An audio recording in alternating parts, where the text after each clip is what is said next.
Many believe a wedding is all about ceremonies and decoration. But in rural Hunan, a wedding is really a celebration of life itself. Tonight, we are attending a return banquet, the second wedding feast. Why do Hunan weddings happen twice, one at the groom's home and another back at the bride's?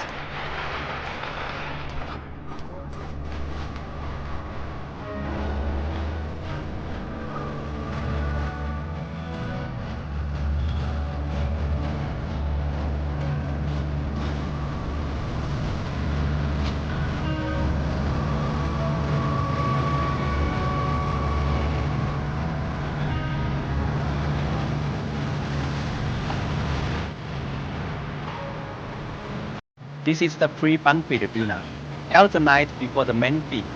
At the tables of family, friends, and neighbors, people who came not just to eat, but to help. The laughter, the aroma, the clatter of dishes. This is how joy begins here, not in grand halls, but in familiar yards.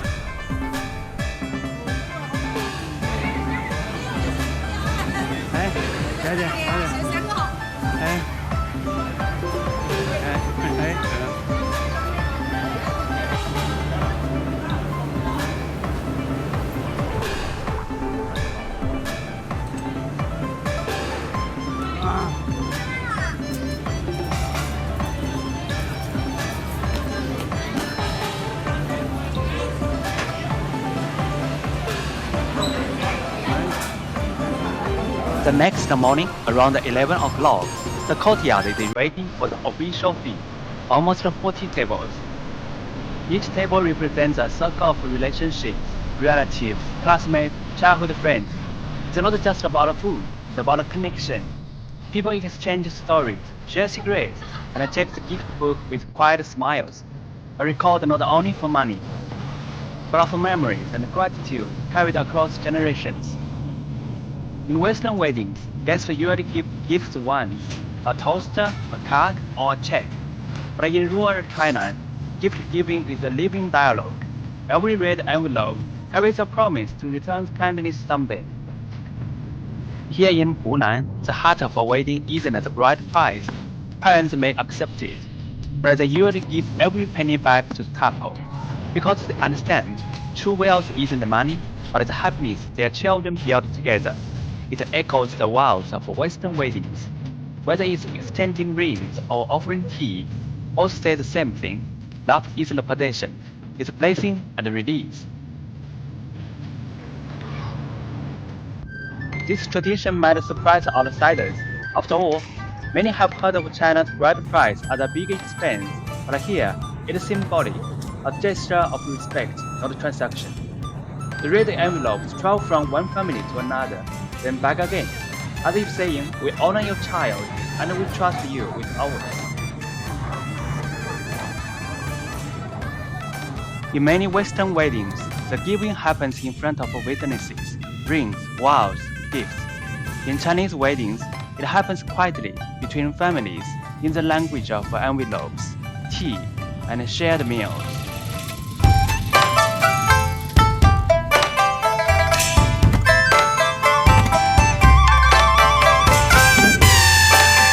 So we've solved the mystery of the bride price, but an odd question remains. Why does Hunan hold two weddings feast?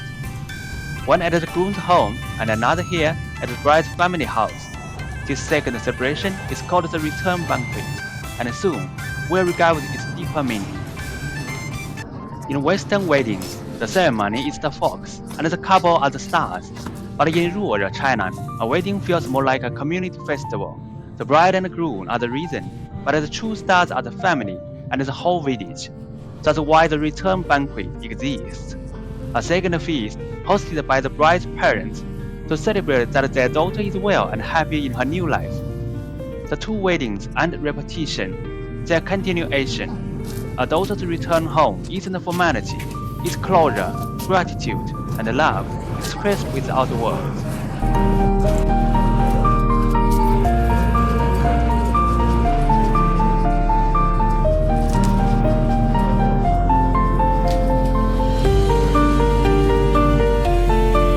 During the return banquet, the bride wears a lighter smile, no longer nervous, no longer performing.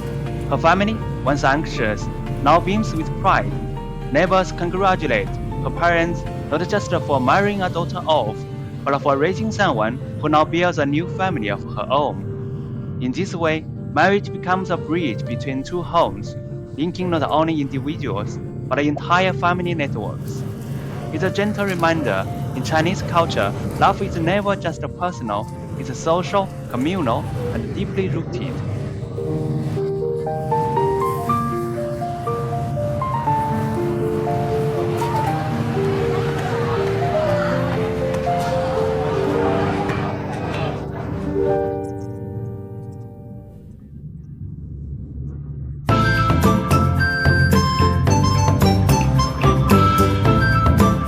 I also gave my gift, 600 yuan, recorded carefully in the red ledger. In return, I received a small bag of candies, a sweet symbol of goodwill. Neighbors gather in laughter, some already playing cards while waiting for lunch to start.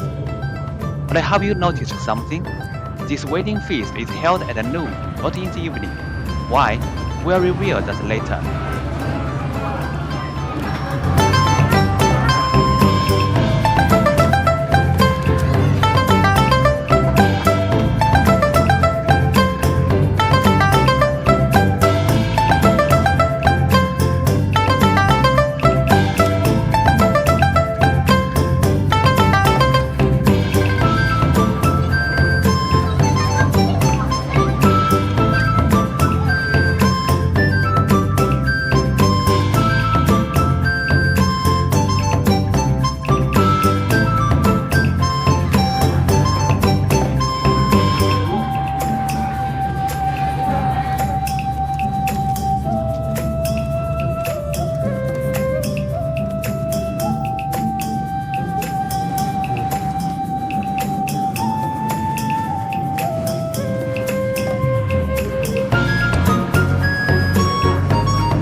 The kitchen is the heart of this celebration. Two village chefs, sleeves rolled up, chop, steam, and fry local ingredients gathered from nearby farms. Each dish carries the taste of home and the warmth of community. The rhythm of chopping and sizzling echoes like a music, a soundtrack of celebration. Here, cooking isn't a service, it's an honor. Each dish that reaches the table is a gift of love and pride. And while Western weddings often rely on catering teams, these chefs are neighbors, using ingredients grown by their own hands: fish from the pond, chicken from the yard, chili peppers dried on the balcony last summer.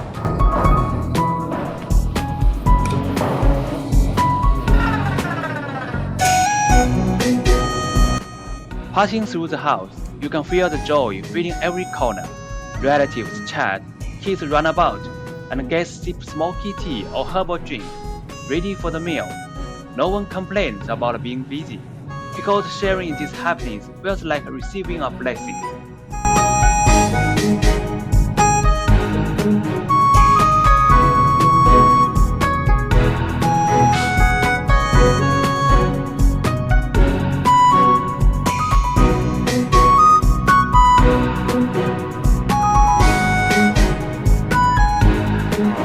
Even tea tells a story. The smoky one for elders, the cool herbal one for guests from afar. Each cup steeped with thoughtfulness.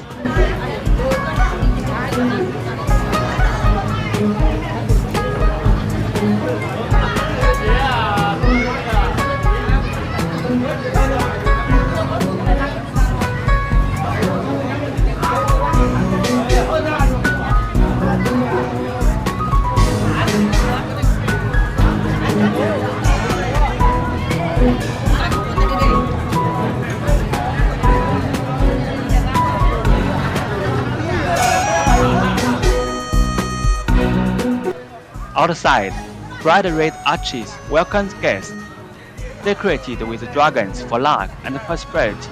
Each arch is a gift from relatives, a symbol of goodwill. Even packed cars seem part of the celebration, their reflections shimmering in the autumn light. Those red arches aren't just decoration, their message is written in color: fortune, harmony, reunion. Every character brushed on the banners is a wish for generations to come.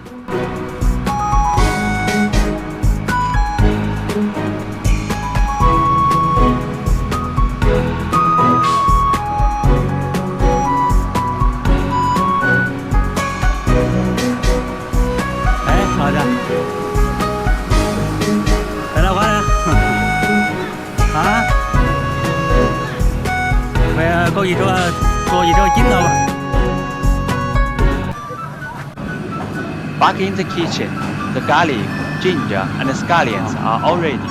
The fish sliced, the chili is piled high. This is unmistakably Hunan cuisine, fiery, bold, and full of spirit, just like the people who cook it.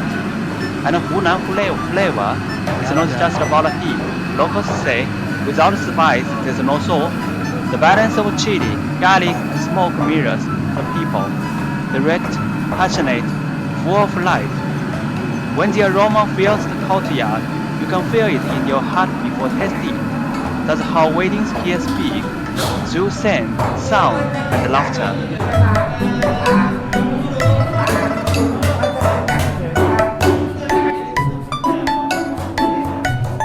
Everyone is working. Some pour tea, others greet guests or carry dishes. No one feels tired. They are all part of the joy.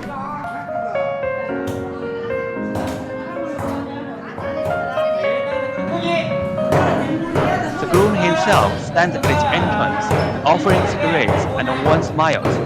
In Hunan, hospitality is ceremony. The noon feast is about to begin. Seats fill quickly, the air electric with excitement. So, why hold a wedding feast at noon? Because noon is when young energy peaks, symbolizing brightness, prosperity, and harmony. It's also practical. Guests can eat, laugh, and still travel home safely before night falls. In the West, weddings shine under candlelight. In Hunan, the balloon and the sunlight. Both celebrate love, just in different reasons of life. The feast begins, no speeches, no formal rituals, just good food and genuine laughter. Here, joy itself is the ceremony. On the wall, a handwritten chart lists every role: hosts, cooks, tip brewers, cleaners, and servers, etc. This isn't just a wedding, it's a village effort. And notice the older guests eat first, while the newlyweds and close family wait until the end. That's the Hunan way. Honor guests before yourself. The day ends with a family photo, a frame full of smiles, love, and belonging. Two homes, one marriage, bound not only by love, but by family, tradition, and the warmth of community. Every place in the world celebrates marriage differently. What about you? What makes weddings special where you're from? Leave a comment below. And if you enjoyed this story, remember to like, subscribe, and share.